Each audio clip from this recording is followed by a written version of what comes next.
Hi, there are a lot of things I could talk about on this channel. For example, I could talk about healing or faith. I could even talk about peace or starting over. I could talk about pain and purpose, identity, and rebuilding your life after heartbreak. But when I get really honest with myself, the deeper thread running through all of it, it came down to one word, and that is worthiness. That's right. It's worthiness for me because so many of the struggles I faced and I see other women facing leads to people pleasing and staying too long, settling, overgiving, for performing, hiding and proving yourself, breaking down inside while smiling on the outside. So much of it is connected to what we believe we're worth. And that is why this is a message that matters so much to me. Worthiness is not just a topic for me. It's personal. I'm a woman in my 60s. I've lived, I've loved, I've lost, I've been divorced twice. I've walked through pain, confusion, disappointment, rebuilding, and a quiet kind of heartbreak that doesn't always show on the outside, like adult-child estrangement.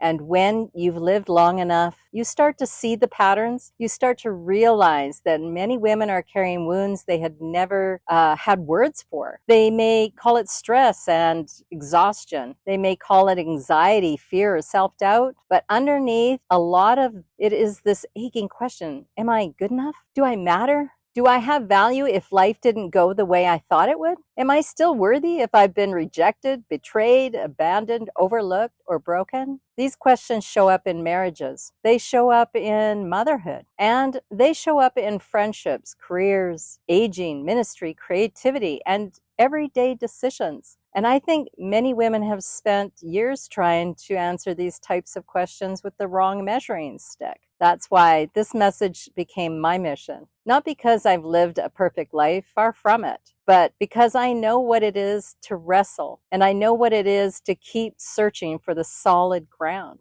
People may ask me, why do you focus mainly on women? Well, the answer is kind of simple: because I am one, because I understand in a lived way how women can carry deep pain while still functioning, how women can smile while grieving, and how women can pour into everybody else and quietly disappear from themselves. How women can become so used to surviving that they forget what it means to live in peace. I understand the pressure women feel all too well. The pressure to look a certain way, to stay agreeable, to keep the family together, to hold it all together, to be strong, to be soft, to speak up, but not too much, to serve without becoming a burden, to age without being seen as less valuable, to be spiritual without being messy, to have faith without ever admitting they're struggling. And that's a heavy burden to bear. I also know that many women have walked through things they never fully processed, like divorce or betrayal, rejection, financial struggles even, loneliness, estrangement, emotional abuse, disappointment, regret, and the grief of becoming someone new after life changed them entirely. So when I speak to women, I'm not speaking from a distance. I'm saying, I see you. I understand more than you may know, and there is still hope for you. So why is God the source of true worth? Real worth has to come from somewhere deeper. It has to come from some place eternal. For me, that comes back to God. Not the world, not the applause, not performance, not outward appearances, not relationship status, and not age, or your past, or your mistakes. Your worth begins with the God who made you. That means your worth is not something you hustle for. It is not something you earn by exhaustion. And it's not something you win by being more useful, more beautiful, more agreeable, or more impressive. It is something rooted in truth. And when a woman begins to seek God instead of the world for her identity, everything begins to shift. She starts to recognize lies faster. She starts tolerating less nonsense. She starts grieving differently. And she starts healing more honestly. She starts making decisions from peace instead of panic. She even starts remembering that being loved by God is not a small thing. And little by little, the chains of counterfeit worth begin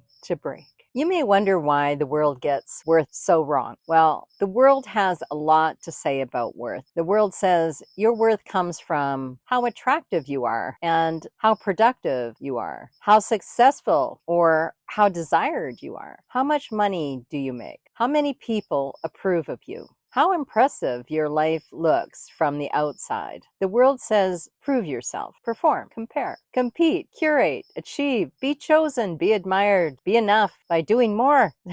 But that kind of worth is unstable because if your worth comes from the world, then it can be shaken by the world. Think about that for a moment and let it sink in. One failed relationship, one season of loss, one betrayal, one health issue, one financial hit, one rejection, one lonely birthday, one silent room, one prayer that seems unanswered, then suddenly the identity the world helped build starts falling apart. That's one reason so many women feel exhausted. They're trying to hold themselves together with tools that were never strong enough to hold a soul. Is there hope in desperation? I also want to say this as clearly as possible. If you are in a place of desperation right now, there is hope. If you feel like life has backed you into a corner, there is hope. If you feel like you've wasted years, there is hope. If you feel overlooked, forgotten, ashamed, or spiritually tired, there is hope. If you've been looking everywhere for relief and still feel empty, there is hope. Sometimes desperation is the place where truth gets loud. Sometimes it is the place where all the false supports finally collapse. And while that can feel terrifying, it can also become holy ground, because when everything false starts falling away, you get the chance to build on what is real. That doesn't mean pain is easy. It doesn't mean healing is instant. And it doesn't mean every answer comes overnight. But it does mean your story is not over. It means God still meets women in hard places. It means peace is still possible. Identity can be rebuilt, and your life can still carry purpose. It means broken seasons do not disqualify you. There is hope and desperation because God still reaches people in desperate places. That is why this channel exists. This is not about polished perfection, and it's not about pretending life is easy. This is not about worldly self-worth dressed up in a pretty language. This is about honest healing, real faith, true peace, God-rooted identity, and helping women come out of striving, confusion, pain, and counterfeit worth into something steadier, truer, and more life-giving. I want this place to be where women can feel seen, a place where they can breathe,